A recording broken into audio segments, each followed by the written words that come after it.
Over the past few years, true crime has hit its peak with more people than ever before streaming documentaries all about serial killers, murders, and unsolved mysteries.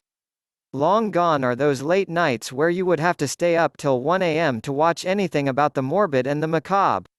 Now, it's completely normal to stream documentaries about death and misery whilst sipping your morning cup of coffee. Yet, these following true crime documentaries all went far beyond what was considered casual true crime viewing. Hey, everyone! Welcome to Fillapedia. In today's video, we are going to go over the top 9 disturbing true crime documentaries you can only watch once. So without further ado, let's get into it. Number 9. The Keepers, 2017. The Keepers is a dark, disturbing investigation into the unsolved murder of a nun named Sister Catherine Sesnick. Netflix launched its marketing campaign for this 7-part documentary series as if The Keepers was your typical true crime murder mystery, but all was not as it seemed. In 1969, 26-year-old Sesnick was teaching at Baltimore's all-girls Archbishop Keough High School when she went missing. Her bludgeoned body was found a few months later at a garbage dump close to her apartment. What unravels is a story of murder, molestation, clergy abuse, and probable cover-ups. This deeply disturbing series sent viewers hurtling down a rabbit hole that left many nauseated long after the credits finished rolling. Former students at the school narrate the story as they detail horrifying acts of sexual abuse suffered at the hands of the school priest who was eventually found guilty of these crimes. Vice magazine reported, "It's harrowing and upsetting, and it will haunt you for a long time, which is part of what it makes it necessary viewing." Number 8. Good Night, Sugar Babe. The Killing of Vera Jo Regal, 2013.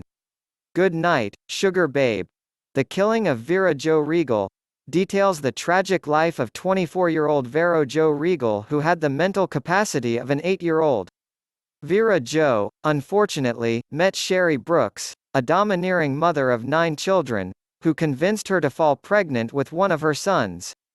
After Vera Jo had the baby, she lived with the Brooks family as their personal slave and Sherry cashed in the vulnerable new mother's disability checks. In 2011, Vera Jo was found brutally mutilated and covered in stab wounds in Findlay, Ohio. Daniel Bixler, a cousin of the Brooks family, and his teenage girlfriend Nicole Peters were charged with the murder although they claimed they were under the influence of the others, meaning the Brooks family. Viewers were enraged at Sherry's quite blatant psychopathy as she manipulates and commands those around her. One of Sherry's sons even compares his mother to Charles Manson. From start to finish, this documentary is truly heartbreaking and one you can only watch once. Number 7. Abducted in Plain Sight, 2017. Abducted in Plain Sight is well known as one of the most frustrating and strangest true crime documentaries of all time. In the small town of Pocatello, Idaho, the Broberg family meets the Berchtold family when they move into the neighborhood. Then in 1974, Broberg's teenage daughter, Jan, is kidnapped by the superficially charming patriarch of the Berchtold family, twice. This 90-minute documentary packs in so many twisted themes including child molestation, kidnapping, grooming, Stockholm Syndrome, and the culture of silencing sexual abuse victims. After Netflix aired the documentary, the internet went wild with memes and Reddit threads trying to make sense of these crazy events. The case of the Broberg family is so frustrating that filmmaker Skye Borgman even had to pause the entire filming project for 6 weeks. Borgman told Vanity Fair, "It is incredibly challenging to understand why and how these people went through this, but that's part of the story." Adding, "There were times when the family was just so frustrating to me." Number 6. There's Something Wrong with Aunt Diane, 2011. In 2009, 8 people were killed when 36-year-old Diane Schuler was driving her minivan in the wrong direction on the Taconic State Parkway before colliding head-on with an SUV.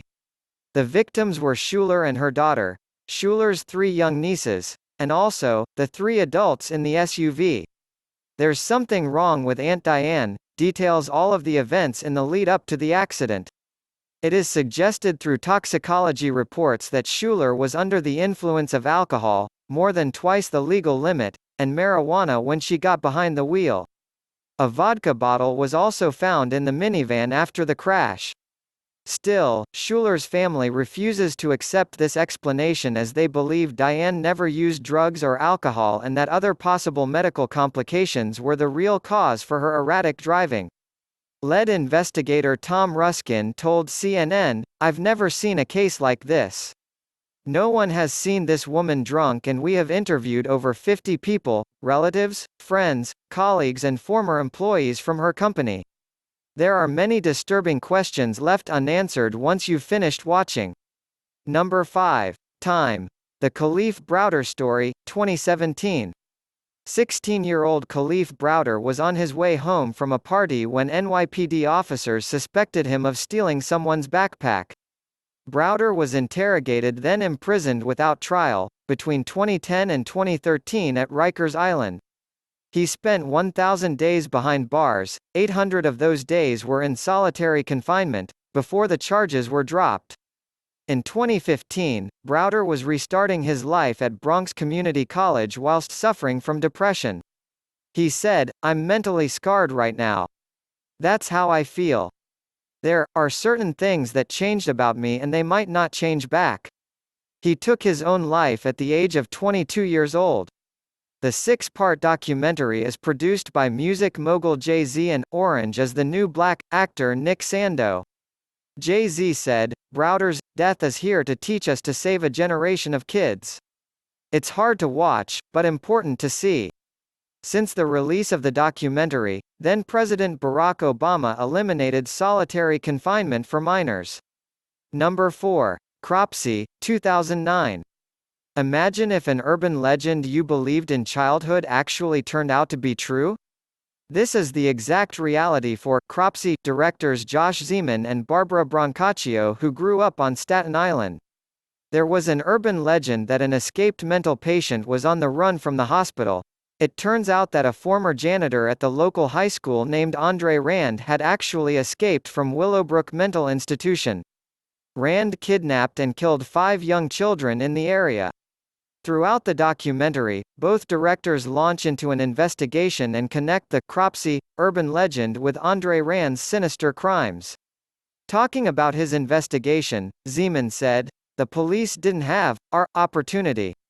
They were busy looking for the children, they were focusing on the people of interest, but being able to interview neighbors, friends, people that even knew the children, the families, and so forth, we were able to put together an entire history of what had transpired, and I think, for us too, it was clear that Cropsey and that urban legend was very connected to Andre Rand specifically because we had laid it out and it was clear.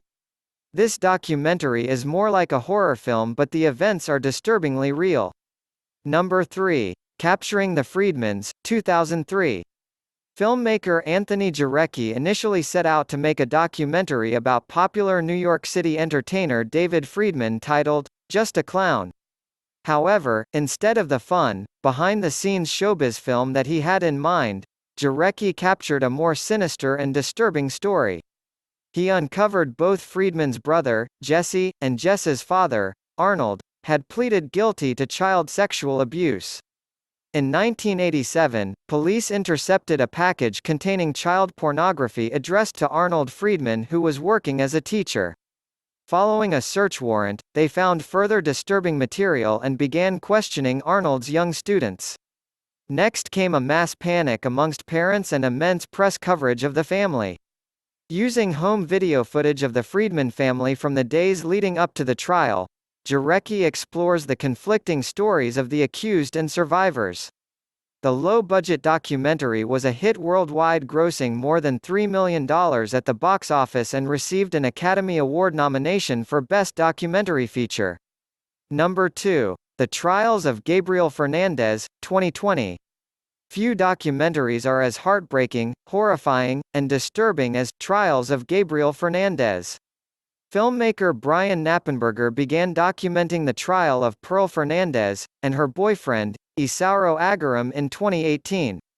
They both stood accused of neglecting, abusing, and torturing Fernandez's 8-year-old son, Gabriel. Eventually, the abuse ended in the murder of the young boy after he suffered a fatal beating. They were both convicted of first-degree murder with special circumstances of torture. Many people took to the internet to share their horror and frustration with the Child Protection Services. Neither of the convicted contributed to the 6-part documentary, and many viewers were left with unanswered questions. How could this have happened to Gabriel? Why didn't social services step in? Why did everyone look away when Gabriel needed to be saved? Knappenberger explained, "Nobody listened to Gabriel when he was alive. A lot of people failed him, and there's a lot of reasons that this happened. But when you get to the end, it's about, how do you want to treat kids?" Since the death of Gabriel, the Social Services Department in California has hired more than 3,000 new workers who are now trained workers on how to interview children that are suffering abuse and detect physical injuries. Number 1. Dear Zachary, 2008. In 2001, 28-year-old Dr. Andrew Bagby's body was found in a park in Pennsylvania. Later, it was discovered he was shot and killed by his ex-girlfriend, who then fled to Canada, where she was able to walk free on bail. Then she revealed she was also pregnant with Bagby's son. His enraged parents campaigned to gain custody of their grandson and finally convict their son's killer. Bagby's best friend Kurt Cohen set out to make this heartbreaking film that pairs home movies and interviews with relatives. Cohen said of his motives, when his ex-girlfriend was charged with the murder, she fled to Canada, then revealed she was pregnant with Andrew's son, whom she named Zachary. "I realized that my movie had a greater import than just being a memory album for those who knew him. It would likely be the only way that little Zachary could one day see and get to know his father." This is a real tear-jerker of a documentary and a disturbing look at failures within the justice system. With that being said, here we come to the end of our video. I hope you like this video. If so, then don't forget to subscribe to the channel, so you never miss any video. See you in the next video. Till then, take care. Thanks for watching.